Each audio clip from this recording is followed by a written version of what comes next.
Good morning everyone and welcome back to day 3 of our Cotswolds road trip. It's our final day unfortunately, but we still have 3 more places we want to visit today, so it's not quite over yet. So last night we stayed at the Wroxton House Hotel, which is in the northeast of the Cotswolds. It's actually just outside the area, but we still count it. And it's been this really lovely hotel. It looks a bit like an old school or something. It has this little clock tower and it's all quite small and cute, and those wooden roofs, and it just looks really nice. The room is lovely. They even gave us an upgrade, which I've never had in my life. So that was pretty cool. It's quite big. All these rooms here are really big. So that has been really nice, with a big nice bath and really comfy cozy bed, so that was perfect. We had a dinner here last night which was super yummy, and now we're just about to go to breakfast, which I think is gonna be another full English breakfast. So that will give us energy for the rest of the day. We will go to a few other places, see a few other bits and pieces of the Cotswolds, and then we will make our way back to London in the afternoon. So come along and enjoy that last bit of the Cotswolds road trip. If you're new around here, remember to subscribe so you don't miss any of the new upcoming travel videos.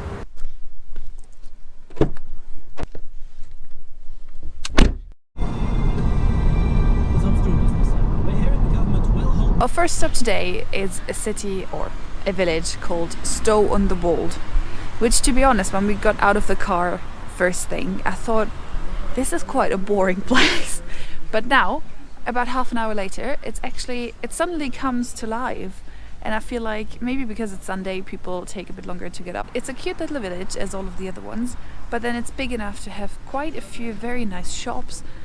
You can buy quite a lot of lovely things, like there's food. There was a massive fudge shop we've just seen, there's jewelry shops, there's clothing shops, even some brands that you already know. So there's really something to do here. There's also quite a lot of galleries, quite a lot of interior design stores, so it's not actually as boring as I thought. It has a cute little cathedral, and there's obviously loads of restaurants and loads of cafes and hotels. So Stow-on-the-Wold, I take it back, you're not boring, you're actually quite charming. This is the first time we're actually struggling to find somewhere to park, so this town is definitely a popular one. So our next stop is called Bourton-on-the-Water, and I thought I'd give you a little insight of what our guidebook says about it. It says it's one of the most popular beauty spots in the Cotswolds, but best visited out of season or daybreak. It can be charming on a quiet, frostbitten morning when only the postman is out and about, so be advised to avoid a busy bank holiday when the hordes arrive in coaches. With ice cream in hand, the visitors sit beside the river, wetting their bare feet in the windrush, and there's not a stitch of green grass visible through all the paraphernalia. The tourist brochures describe it as the Venice of the Cotswolds, no doubt because the river windrush is spanned with low graceful bridges. Let's see!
I can confirm the guidebook was totally right.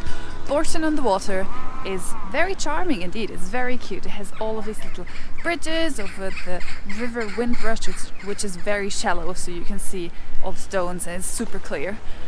You have loads of seagulls, loads of birds, but it's also super busy. There's so many people here, it's crazy. It was so hard to find parking, and even now in the town there's so many people around, and it's October, it's freezing, and it's COVID times, so I'm not sure what this would look like on a normal sunny summer day.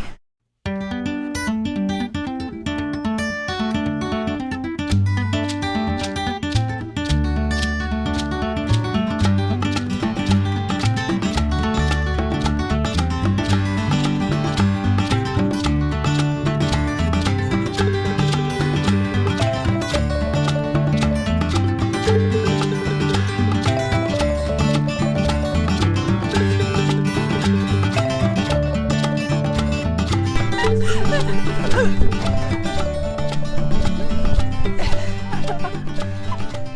we've come to the end. We end our 3-day road trip in the Cotswolds in Burford.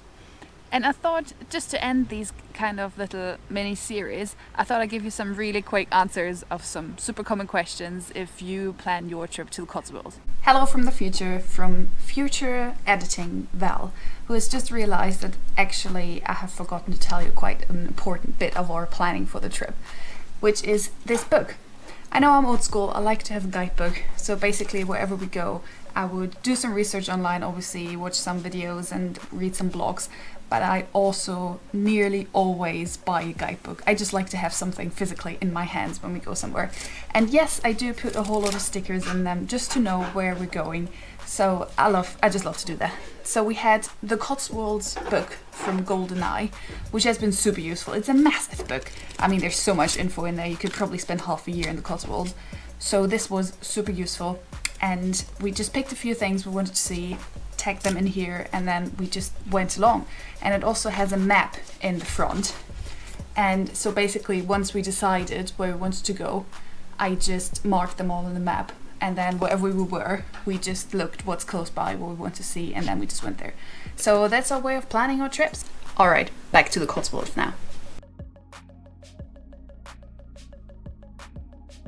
I would say probably the spring or the autumn, because the spring, obviously everything is in bloom, all the flowers look absolutely gorgeous, so that must be a really nice time to visit.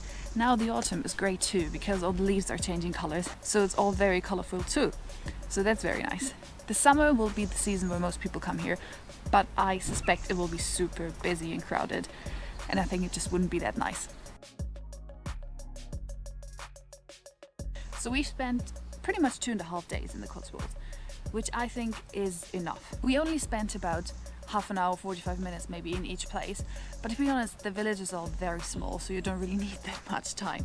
Obviously, if you want to get food or if you want to go into the galleries, you might need to plan a little more time, but for us that was more than enough. And so in those 2.5 days, we've seen everything we wanted to see.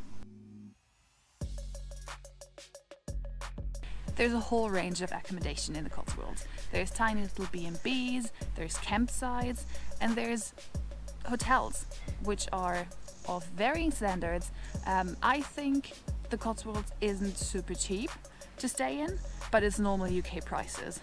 So for us, those hotels we stayed in, we haven't spent more than £100 per night for the double room, which if you go as a couple isn't too bad, but obviously it could be much cheaper.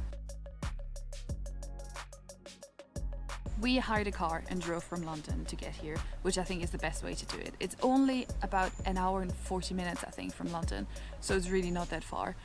And having a car gives you the flexibility of going to all the places you want to. We usually saw like 4, 5, 6 places in one day, so that flexibility you just wouldn't have if you go by public transport. You can take the train, there are also buses, but I think then you're very limited in what you can see and how much you can see. And for going from village to village, the buses are very irregular. Like in one of the towns we saw a bus timetable and it said there is 1 bus a day and you have to call it the evening before to confirm that you're actually going to be on the bus so that they really come and pick you up. So I wouldn't recommend that. Just get in the car, it's much nicer, it's very easy to drive and it's not too busy on the road, so definitely take a car. Most of the little villages, they have at least a pub or a cafe. If you go to the bigger ones, they will have a plethora of places to eat, so you shouldn't really be in any trouble. I would recommend though having breakfast at the hotel, because it can be a little tricky finding something to eat in the morning. The first hotel we went to, we didn't have any breakfast, and it was fine because there was a supermarket, but in the other 2 places we didn't book any breakfast and we actually added it on later because we thought it's just easier to get breakfast at the hotel. So you can do the Cotswolds on a budget, definitely. That's mostly what we've been doing. So if you just go around the little villages, if you just take a walk in the countryside, there is so much you can do here for absolutely free. But of course, if you would like to spend some more money, then there's so much more you can see. There's Broadway Tower, for example, which you will have seen in my last video. I'll link it up here if you haven't, which is only £8, so it's not really that expensive. And then there's also loads of castles. There's Blenheim Palace, for example. There's Sudley Castle. So there's loads of things you can see, for which you do have to buy a ticket. So it just depends on what you would like to see. But if you want to do it on a budget, it's definitely possible. So that's it for this video, guys. I hope you enjoyed the Cotswold series and that I could show you a little bit of the most typical English countryside there is. If you have any questions, please, as always, feel free to drop them in the comments. Give this video a like if you enjoyed it, and remember to subscribe to my channel, and then I'll see you on my next adventures. Bye!